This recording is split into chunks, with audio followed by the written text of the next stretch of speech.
So today I'll be speaking on the peri-lunate fracture dislocations.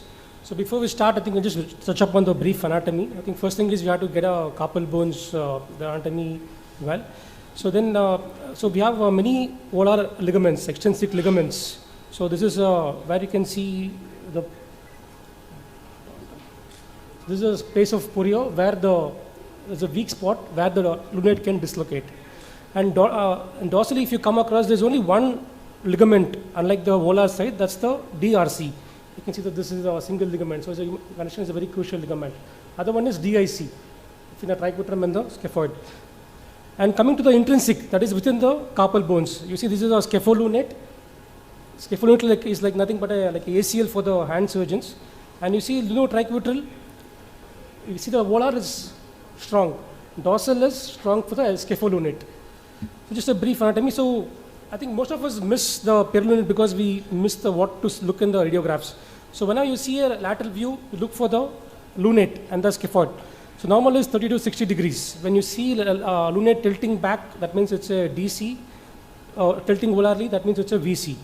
So these are things you have to look at the lateral view. And also the captate, lunate and radius has to be in the same line. So coming to the anterior PA view, you have to look at the gillulus lines. I'm sure most of you know all this. So these bones form a 3 parallel lines. So you can look at these dislocations where the gillulus lines are not maintained. So coming to the main topic. So this is the Mayfield. Of course, most of it is controversial, but most of us do follow this. The injury starts at the scapholunate interval.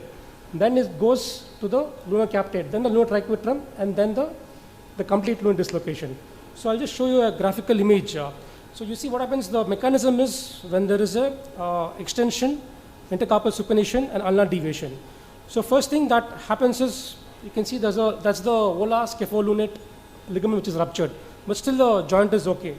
Then the insult continues, then you see both dorsal and volar is gone. So now scapholunate is completely ruptured.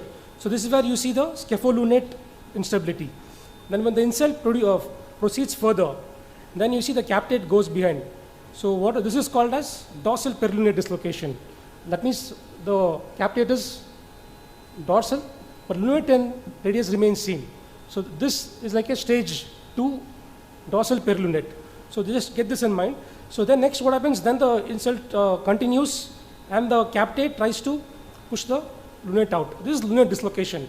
So that was peri-lunate, this is lunate. This is the last stage of lunate dislocation. So see, this is the example of a dorsal peri-lunate. You see this, the lunate and the radius is in alignment, whereas the captate and the rest of the carpus is dorsal. So this is dorsal peri-lunate. So coming to the last stage, there's lunate dislocation. That means, the lunate is out. So whenever there is a fracture, you have to add the word trans. Like, suppose you have a scaphoid fracture, we say it's trans-scaphoid. Or if you have triquetrum, you have to say trans-scaphoid, trans-triquetral fractures. So what do you manage? When you see the patient first, of course, you can try close reduction in the emergency. Just give traction and try to put the bones back. But most of the times it's unsuccessful because they are so unstable injuries, you can never get them in alignment in the ER. So most of them will require surgery. But if you don't get it, nothing to worry. So then what happens? Then you want to do it emergency or elective. How do you decide that? Say emergency when there is a median nerve compression. And the patient complains that there's a lot of numbness in the hand. Then I think you need to take up this case for the emergency. Or if you can do it electively. So again, dorsal or volar. So normally, traditionally, all wrists we go dorsally. Volar is recommended when the fragment, as I showed, the lunate is hitting, too volar, hitting on the nerve, where we have to do a carpal tunnel release and get that fragment out. Or some surgeons also advocate repairing the lunotriquetrum volarly because that is thick there. So then coming to the approach, dorsal approach. So this is the Mayo's approach, Berger's ligament sparing approach. So you retain the part of the ligaments and you take a flap. But unfortunately what happens, most of the injuries, there's already a rent created. There's nothing for you to look for the approach. So just go through the rent. If you think that capsule is intact, then you use the ligament sparing. See here you can see that the dorsal capsule is stripped of the distal radius. So then, suppose now there's no fracture, there's only soft tissue injury. Then what you have to do is, as I told you about the gillular lines and the other alignments, you put a K-wires in the scaphoid and lunate, you use a joystick, reduce it, and then repair the scapholunate ligament. So here we use the suture anchor. So most of the times what happens, the rupture happens at the lunate. So you have to use a suture anchor on the lunate to repair the scapholunate.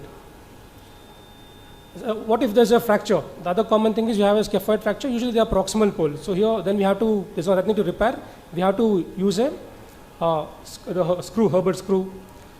Then lunar triquetral, of course some surgeons repair it, but for that you have to go again volarly. So opening both sides may not be a good idea, but I generally just use a lunar triquetral pin.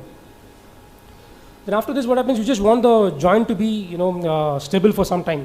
So you use this diamond fixation. So you pass the scapholunate, lunar triquetral, then you pass a wire to the captate. So they form like a trapezoid or a diamond shape. Then you immobilize them for 6 weeks. So I have to close the capsule, that's very important because the dorsal stability is dependent on that particular ligament. So this is one of the X-rays you can see well reduced scapholunate. So coming to the neglected peri-lunate, what do you do? See actually again some people recommend open this right irrespective of the duration. In my practice, if it's something 3 or 4 weeks more than the injury, I just go with proximal row carpectomy. So that's the easiest thing to do. So coming to the recent paper which we published, is a new variant. It's a radially displaced. Here what happens, the ulnar nerve was injured unlike the median nerve. So thank you.